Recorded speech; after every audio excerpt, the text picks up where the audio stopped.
Spokane Chiefs got a very big win last night. I was going to school to be a history teacher and a high school coach, and that's what I was going to college for. And I took a class, Introduction to Broadcasting. I liked the class, so I took another class. I liked it. I took another class, and it was like, this looks like it's fun. I had a passion for it, I guess. A passion I didn't know I had. Once the door was open, though, I ran through it. Last Saturday, the regular high school football season came to a close, and this week I got a job in Missoula. I stayed 2 years in Missoula. I came to Spokane. My plan was to be here for 5 years, and I was leaving. The longer I stayed, the more we were doing, and in fact, at our place for a long time, we were covering more things, doing more things than the stations in Seattle and Portland. We did what we had to do and work the hours we had to work to get the job done. And that was certainly an aspect that Dennis brought to what we did. Rick and Dennis got really frustrated because we could get out to so many more games than we had time to show the video of. Friday Night Sports Extra was born out of State B tournament time.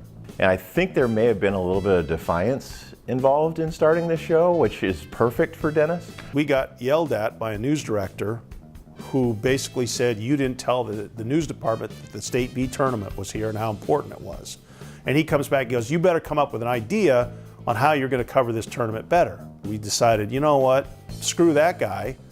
We'll just show highlights of every game. I kind of had a rundown written out on a little sheet of paper, just following as we went along, and we got done and we went, damn, that was pretty good. We sat down with Bud, said, hey, let's do this for football. It was just such a cool opportunity to go out into these small communities that don't get coverage. Nobody on the West Coast was doing a high school specific football show.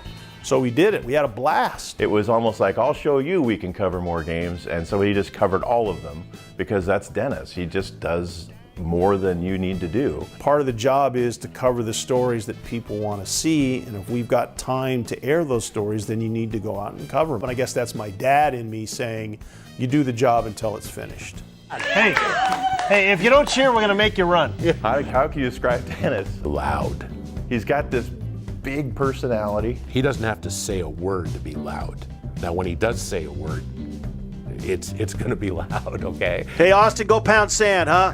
He's just sitting there with one of his Hawaiian shirts. It's loud.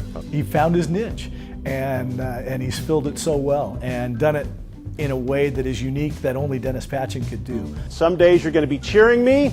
Other days you'll be reaching for your email, your phone, and probably your car keys just to drive down here and give me a piece of your mind. I'm not going to lie to you, and if you don't like the message that I'm giving you, then it's probably you need to either go somewhere else or change the channel or change the dial, because what you see is what you get. And we've said that they haven't won anything yet. Well, you're right. Whether he's sitting on the TV news set delivering a 4.5-minute sportscast, whether he's on the radio with me. You're never going to see another game like this again. No. Whether he's on the radio broadcasting a Gonzaga game or an Idaho football game, this is a regular guy who's just telling you what's going on. That, I think, is one of the things that's endeared him to everyone because he has been himself for as long as he has.